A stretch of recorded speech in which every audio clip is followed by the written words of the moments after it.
अब इसी प्रश्नावली का यानी सारणिक का 4.2 एक्सरसाइज का यानी प्रश्नावली 4.2 का ये 11वां सवाल देखिए। सिद्ध कीजिए कि सारणिक इसके बराबर है। तो एलएचएस से स्टार्ट करते हैं। हमें ये दिख रहा है ये -b और -c है, ये 2b और 2c है। अगर हम R1 में R2 और R3 को जोड़ देते हैं तो ये -b + 2b -c + 2c यानी a + b + c हो जाएगा। वही काम हमें ये दिख रहा है 2a और 2c है, -c -a है, ये भी a + b + c हो जाएगा। ये +2a + 2b -a -b है। तो हम एक काम करते हैं कि R1 goes to R1 + R2 + R3 अगर हम कर देते हैं तो ये बराबर हो जाएगा सिंपली a + b + c, ठीक है, -2b ये 2b -b और -c + 2c, ये +c हो गया। वही काम यहाँ भी होगा, a + c यहाँ भी आ जाएगा और a + b + c यहाँ भी आ जाएगा। ज़्यादा ये रहे 2b b - c -a 2b और 2c 2c -a -b, ये हमारे पास आया। अब हमें दिखा है कि पहली पंक्ति में a + b + c कॉमन है, इसको बाहर कर लेते हैं। अब अंदर बचा हमारे पास 1 1 1 2b b - c -a 2b और 2c 2c c -a -b, ये हमारे पास बचा। अब जो हमारे पास ट्रेडिशनल मेथड है, हम इन दोनों को शून्य करेंगे और पहली पंक्ति के सापेक्ष इसका प्रसार कर देंगे। तो C2 में परिवर्तन होना है, C2 में से C1 को सब्ट्रैक्ट करते हैं, C2 - C1 इसमें से इसको सब्ट्रैक्ट कर लें। और C3 में परिवर्तन होना है, C3 - C1 और C1 में कोई चेंज नहीं है तो 1 2b 2c ऐसे ही रहा। 1 - 1 0 हो गया। b - c - a अगर हम करेंगे तो ये आ जाएगा -c -b, तो ये लेंगे b - 2b -b हो जाएगा, सिंपली हो जाएगा -a -b -c और 2c - 2c ये 0 हो जाएगा। वैसे ही 1 - 1 ये 0 हो गया, 2b - 2b ये 0 हो जाएगा और c -a -b में से हम इसको सब्ट्रैक्ट करेंगे तो -a -b यही रहा, c - 2c -c हो जाएगा, ये भी आ जाएगा -a -b और -c और a + b + c कॉमन था, इसमें a + b + c कॉमन था, बराबर यहाँ लिख देते हैं। a + b + c इसमें कॉमन है, अब पहले से था। अब हमें दिख रहा है कि इसमें से माइनस में यहाँ से कॉमन ले लेता हूँ, माइनस यहाँ से कॉमन लेता हूँ, तो a + b + c गुणा 1 2b 2c -1 यहाँ से कॉमन लेते हैं तो ये जाएगा 0 a + b + c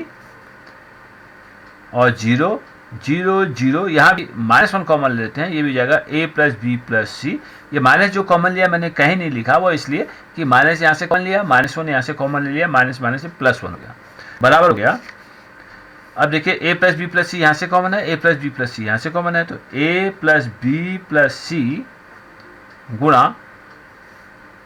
a + b + c गुणा a + b + c, ये a + b + c पहले से बाहर से है, a + b + c की घात 3 हो जाएगा। अंदर बचा 1 2b 2c 0 0 1 0 0 1। अब इसका प्रसार कर देते हैं, बराबर a + b + c का होल क्यूब।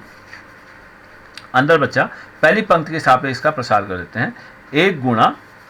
इस पंक्ति और स्तंभ को निकाल देने के बाद जो सारणी बची 1 0 0 1 1 0 0 1, यानी ये सिंपली हो जाएगा 1 - 0 1 हो गया, यानी ये बचा a + b + c का होल क्यूब, यही RHS है। इस प्रकार से हम इसको हल करेंगे। बार बार भी देखें,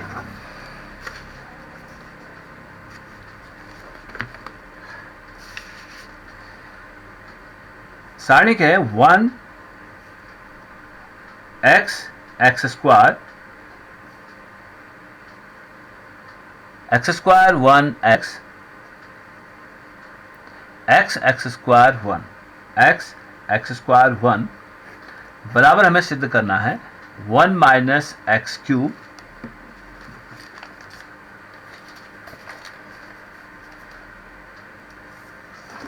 -x क्यूब का वर्ग, ये हमें सिद्ध करना है। देखिए ये इसमें पद जो है ज़्यादा नहीं है, छोटे छोटे पद हैं, मोनोमियल सब हैं ये, तो इसका प्रसार करने में ही ये सबसे आसान बैठेगा LHS। इसमें हम पहली पंक्ति के सापेक्ष इसका प्रसार करते हैं। 1 गुणा 1x x square 1 minus x गुणा इस स्तंभ और इस पंक्ति को निकाल देने से x square x x 1 plus x square गुणा x square 1 x x square x square 1 x x square. अब इसको खोल देते हैं, ये हो जाता है 1 माइनस एक्स क्यूब, यहाँ आया हमारे पास, माइनस यहाँ पर x कॉमन है, x इंटू ये हो जाएगा x square minus x square, x into x square minus x square, x square minus x square plus x square गुणा यहाँ पर आया ये x की घात 4 माइनस एक्स, और जैसा हल करें 1 minus x cube minus x minus x, तो ये शून्य हो जाएगा, धन यहाँ पर हमें दिख रहा है कि x कॉमन है तो एक्स स्क्वायर बाहर से था तो जाएगा एक्स क्यूब गुणा x की घात 3 ऋण 1, क्योंकि x मैंने यहाँ से कॉमन ले लिया, बराबर 1 माइनस एक्स क्यूब प्लस, अब इसमें से माइनस कॉमन लेता हूँ तो हो जाएगा 1 माइनस एक्स क्यूब हो जाएगा, x cube into 1 minus x cube, बराबर ये हुआ। अब इन दोनों पदों में 1 माइनस एक्स क्यूब कॉमन है, बराबर 1 माइनस एक्स क्यूब कॉमन है, तो अंदर बचा ये, यहाँ पर बचा 1 माइनस एक्स क्यूब, ठीक है, ये था 1 माइनस एक्स क्यूब धन एक्स क्यूब गुणा एक्स क्यूब माइनस 1, मैंने यहाँ से माइनस 1 कॉमन ले लिया तो हो जाएगा माइनस ऑफ, माइनस कॉमन ले लेंगे तो ये माइनस का प्लस हो जाएगा और प्लस का माइनस हो जाएगा, minus of a minus B में से माइनस कॉमन लेते हैं बी माइनस ए हो जाता है, वही चीज़ ये है, एक्स क्यूब माइनस 1 में से मैंने माइनस कॉमन ले लिया तो ये 1 माइनस एक्स क्यूब हो गया और बाहर प्लस एक्स क्यूब था, माइनस एक्स क्यूब हो गया। अब इन दोनों पदों में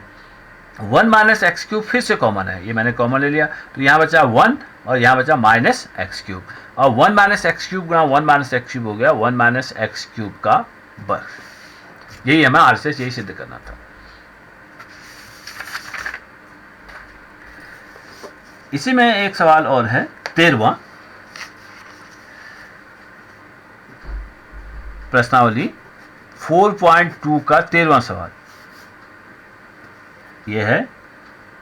सारणिक है 1 plus A square minus B square 2ab 2b 2ab 1 minus A square plus B square minus 2a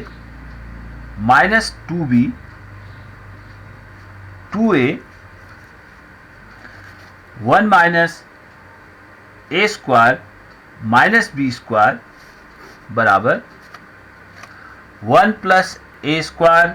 plus B square की घात 3, ये हमें सिद्ध करना है। अब देखिए बच्चों, किसी भी सारणी का प्रसार करने के लिए सबसे पहला काम हमें करेंगे कि सारणी के पंक्तियों और स्तंभों में किसी प्रकार से अधिक शून्य हम इंट्रोड्यूस करें। तो एक तरह का शून्य इंट्रोड्यूस करने का ये हो सकता है, ये 2ab है, इसको b से करके में जोड़ देते हैं, ये शून्य हो जाएगा। उसी प्रकार ये 2ab है, ये माइनस 2b है, इसको a से गुणा करके इसमें जोड़ देते हैं, इन दोनों को घटा देते हैं, इन दोनों को जोड़ देते हैं। तो एक काम ये करें कि C1 में चेंज ये हुआ, LHS लिख लें, LHS में C1 में चेंज है कि C1 goes to C1 minus B गुणा C3 मैंने किया, इसको B से गुणा करके इसमें से घटा देंगे, 2ab माइनस 2ab ये शून्य हो जाएगा। कोई और कॉन्सेप्ट नहीं है, इसलिए अधिक से अधिक शून्य हमें इसकी पंक्तियों और स्तंभों में लाना है, तो ये शून्य हो जाएगा। वही काम ये करना है कि C2 में चेंज होना है, C2 goes to C2 plus A गुणा C3, ये मैंने अगर ऑपरेशन किया है तो C1 में एक चेंज हुआ है, इसको हमने C3 को B को इससे गुणा करके इससे घटाया है। तो एक काम यहाँ पर ये हो रहा है 1 plus A square minus B square, ये माइनस 2b स्क्वायर हो जाएगा b से गुणा करके, और इसमें से इसको घटाएंगे तो minus minus plus B square 2b square हो जाएगा। तो क्या हुआ 1 plus A square minus B square और प्लस 2b स्क्वायर, तो ये सल करके आया 1 plus A square plus B square हो जाएगा, minus B square plus 2b square, B square हो गया। 2ab माइनस 2ab, ठीक है, इसको b से गुणा करके इससे घटा रहे हैं हम, तो 2ab माइनस 2ab ये शून्य हो जाएगा, और 2b इसको b से गुणा करके इससे घटा रहे हैं तो इसको ऐसे लिखना होगा 2b, और इसको b से गुणा कर रहे हैं 2b माइनस b हो जाएगा, ये 2b माइनस b, और ये माइनस वाले प्लस जाएंगे, इसको लिख देता हूँ 2b माइनस अंदर आया b minus B square minus B cube, यही हुआ, हमने b से इसको गुणा किया है और c1 से इसको घटाया है, c1 माइनस बी गुणा c3, इसको मैंने एक बार लिख दिया, इसे मौखिक भी किया जा सकता था। चलिए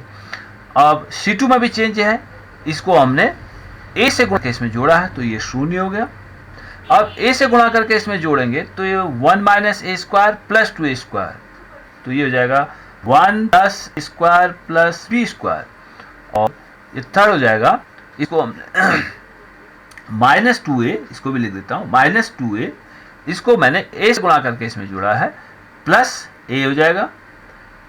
माइनस, क्योंकि प्लस हो रहा है तो चिन्ह नहीं बदलना है तो ब्रैकेट लगाने की जरूरत नहीं है, प्लस सिंपली a, सॉरी, तो a से गुणा किया है a minus A cube minus A B square, और तीसरा स्तंभ वही है minus 2b 2a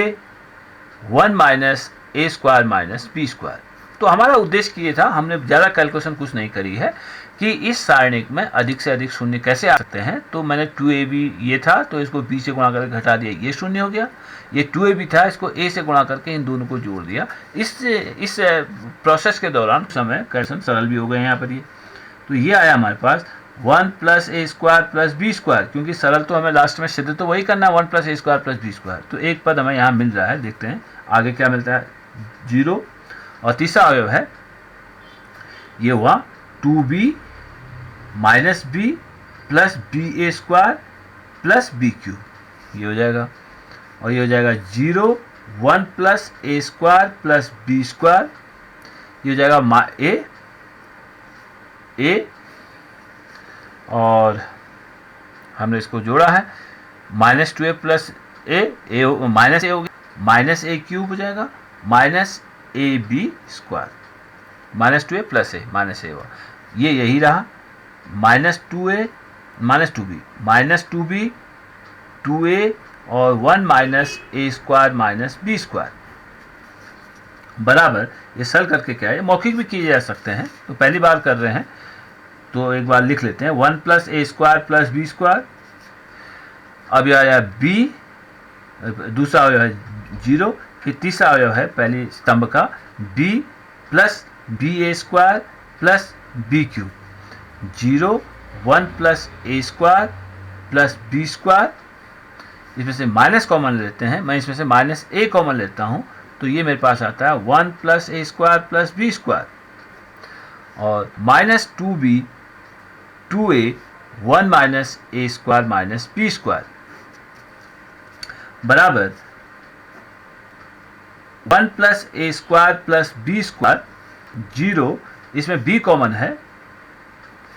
1 plus A square plus B square, यहाँ भी आया, यहाँ b कॉमन है 1, यहाँ b कॉमन है ए स्क्वायर, यहाँ b कॉमन है B square, 0 1 plus A square plus B square minus A गुणा 1 plus A square plus B square, और minus 2b 2a 1 minus A square minus B square. अब ये दिख रहा है हमें कि ये पहले स्तंभ में 1 plus A square plus B square common है, दूसरे स्तंभ में भी ये कॉमन है, तो 1 plus A square plus B square 2 बार आया तो इसका वर्ग हो गया, पहली पंक्ति में कॉमन था, पहले स्तंभ में कॉमन था 1 plus A square plus B square, फिर दूसरे स्तंभ में भी कॉमन है तो 2 बार आया तो इसका वर्ग हो गया 1 0 b 0 1 minus A minus 2b 2a 1 minus A square minus B square, ये हमारे पास आया। इसमें और कुछ अगर हम कैलकुलेशन करें तो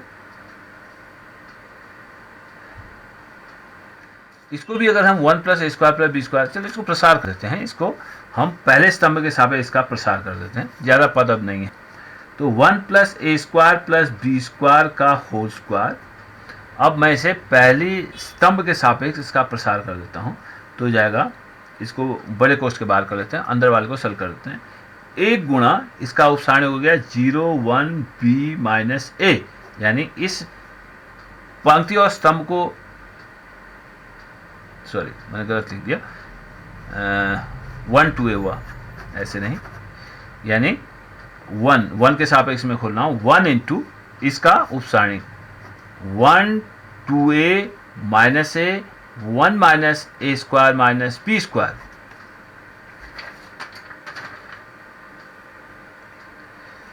1 गुणा इस पंक्ति और स्तंभ को निकाल देने के बाद बचा 1 2a minus a 1 minus a square minus b square, फिर माइनस 0 गुणा ये जो भी आएगा पद वो शून्य आएगा, तो उस पद को मैं नहीं लिखता हूं। माइनस 2b गुणा इस स्तंभ और इस पंक्ति को निकालने के बाद बचा 0 1 b माइनस a, इसको सल करते हैं, बड़ा कोष्ठ क्लोज कर लें, बराबर 1 plus a square plus b square का होल स्क्वायर, अंदर बचा ये 1 इंटू ये 1 minus a square minus b square, ये माइनस माइनस प्लस हो जाएगा, plus 1 minus a square minus b square, और प्लस हो जाएगा माइनस a गुणा 2b स्क्वायर था, माइनस माइनस प्लस हो जाएगा 2a स्क्वायर, माइनस 2b गुणा इसके अंदर आया 0 माइनस b, तो सल करके ये आया 1 plus a square plus b square का whole square into 1 minus a square plus 2a square, तो 1 a square plus minus b square यहाँ पर आया, minus b square minus minus plus 2b square करके आया 1 plus a square plus b square का whole square into अंदर बचाए 1 plus a square minus b square plus 2b square, ये भी b स्क्वायर हो गया, यानी 1 plus a square plus b square का होल स्क्वायर गुणा 1 plus a square plus b square, तो दोनों को गुणा करके आया 1 plus a square plus b square की घात 3 हो जाएगी। इस तरह इसका है। एक सवाल और बचता है, 14वां सवाल,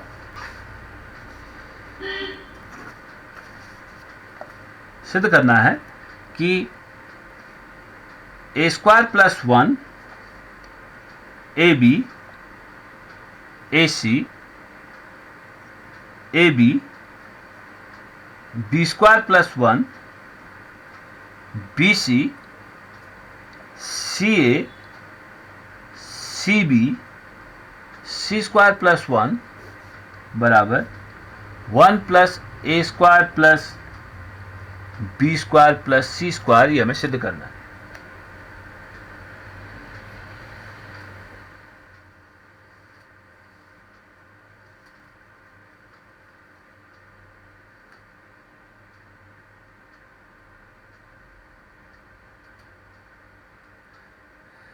one plus A square plus B square plus C square हमें गुणा करना है। हम एक काम करते हैं,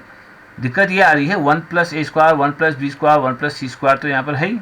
दिक्कत आ रही है ए बी सी से। तो हम एक काम करते हैं,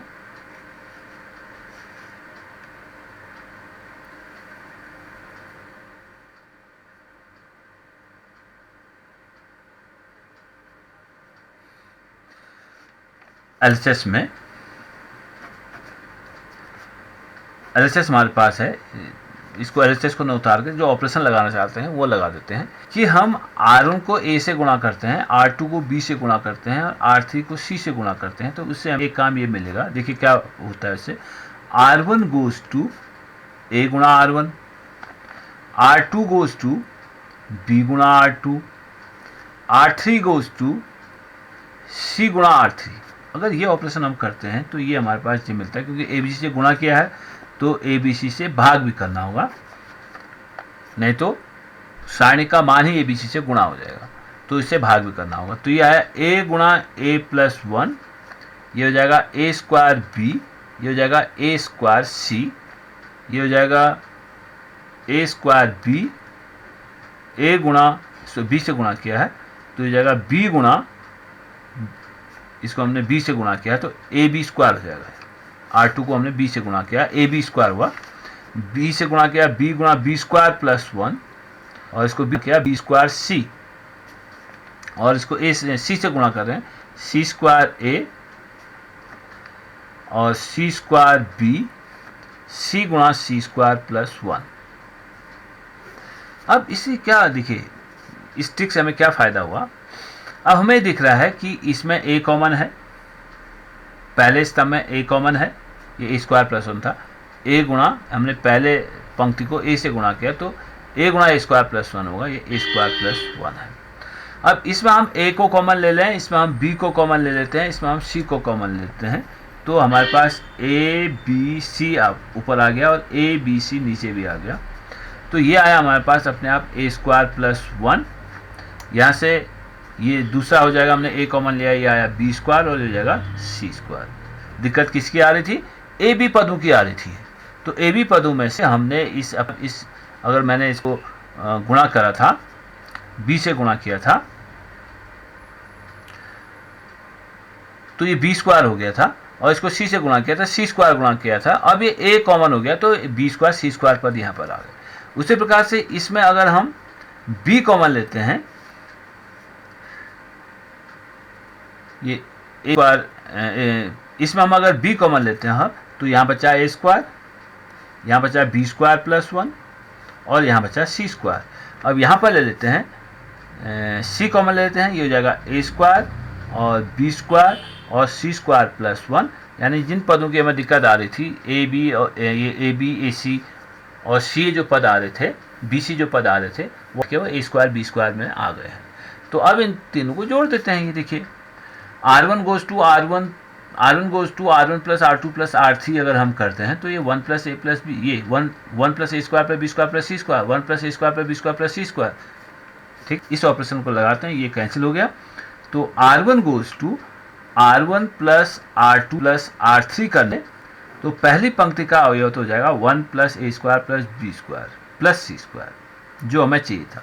दूसरा भी यही है 1 plus A square plus B square plus C square. तीसरा भी है 1 plus A square plus B square plus C square. ये बी स्क्वायर हो गया, ये 1 प्लस बी स्क्वायर हो गया, ये बी स्क्वायर है, ये सी स्क्वायर है, ये सी स्क्वायर है, ये 1 प्लस सी स्क्वायर है।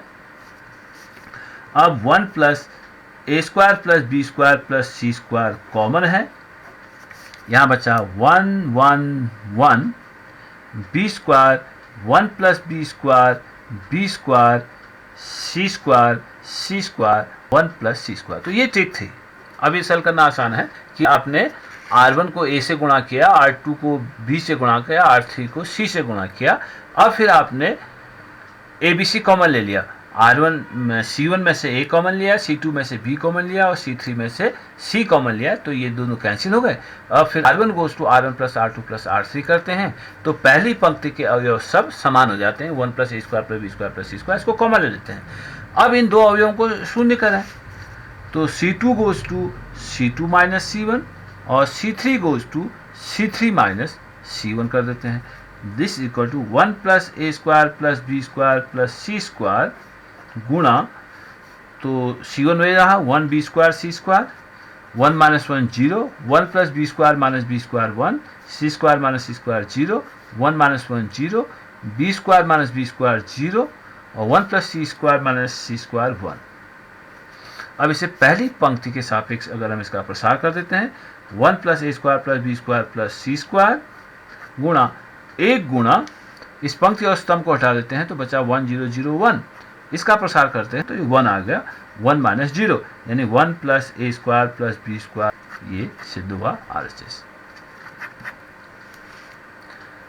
तो ये था हमारे पास सारणिक में।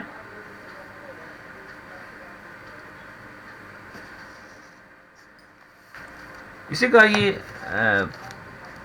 बहुविकल्पी प्रश्न है, यदि A एक 3/3 कोटि का वर्ग आव्यूह है तो डिटर्मिनेंट ऑफ K कितना हुआ। हमने बात करी, अगर हमारे पास A कोई तृतीय कोटि का, ये तृतीय कोटि का आव्यूह है, 3/3 कोटि का आव्यूह है, तो डिटर्मिनेंट ऑफ Ka कितना होगा। हमने कहा था कि जो अचर है उसकी घात 3, उसकी घात 3 डिटर्मिनेंट ऑफ ए, ये सारणी का मान हो जाता है। ये हमने पहले ऐसे काम किया था, ये सवाल हल किया था हमने पहले सेक्शन में। दूसरा है निम्न में से कौन सा कथन सही है, ये सिद्ध करेंगे हम अगले सेक्शन में। ये हम सिद्ध भी करके दिखा सकते हैं इसको। बात सिंपल है, देखिए अगर k से किसी आव्यूह को गुणा किया है तो ये आव्यूह जो a था, जो a जो है तृतीय कोटि का आव्यूह है, ka का मतलब हुआ उस आव्यूह का प्रत्येक अवयव। अगर a आव्यूह मान लिया ये था हमारे पास a1 b1 c1, a2 b2 c2, a3 b3 c3 है आव्यूह। अगर हम ka करते हैं, अगर आव्यूह ka अगर हम ज्ञात करते हैं तो वही क्या हो जाएगा कि प्रत्येक पंक्ति का अवयव k से गुणा हो जाएगा। ka1 kb1 kc1, यानी प्रत्येक अवयव ka2 kb2 kc2, ka3 kb3 kc3, इस प्रकार से गुणा हो जाएगा प्रत्येक अवयव। अब जब हम इसका डिटर्मिनेंट ज्ञात करते हैं, डिटर्मिनेंट ऑफ ka ज्ञात करते हैं, तो इसका भी डिटर्मिनेंट हो जाएगा। डिटर्मिनेंट ऑफ पहले पंक्ति का अवयव सब k into this, k into this, k into this, तो k यहाँ से कॉमन आया, k यहाँ से कॉमन आया, k यहाँ से कॉमन आया, तो अपने आप k की घात 3 गुणा डिटर्मिनेंट ऑफ a हो जाएगा। तो यही बात थी कि यदि a तृतीय कोटि का वर्ग आव्यूह है तो डिटर्मिनेंट ऑफ k का मान ये वाला हो जाएगा, k की घात 3 डिटर्मिनेंट ऑफ a के बराबर हो जाएगा। उसी प्रकार से निम्न में से कौन सा कथन सही है? सारणिक एक वर्ग आव्यूह है, सारणिक एक आव्यूह से संबद्ध एक संख्या है, सारणिक एक वर्ग आव्यूह से संबद्ध एक संख्या है, तो ये सी ऑप्शन ठीक होगा। सारणिक एक वर्ग आव्यूह से संबद्ध एक संख्या है। ज़्यादा अगले टॉपिक में हम अगला वीडियो जब बनाएंगे तो अगली एक्सरसाइज को उसमें करेंगे।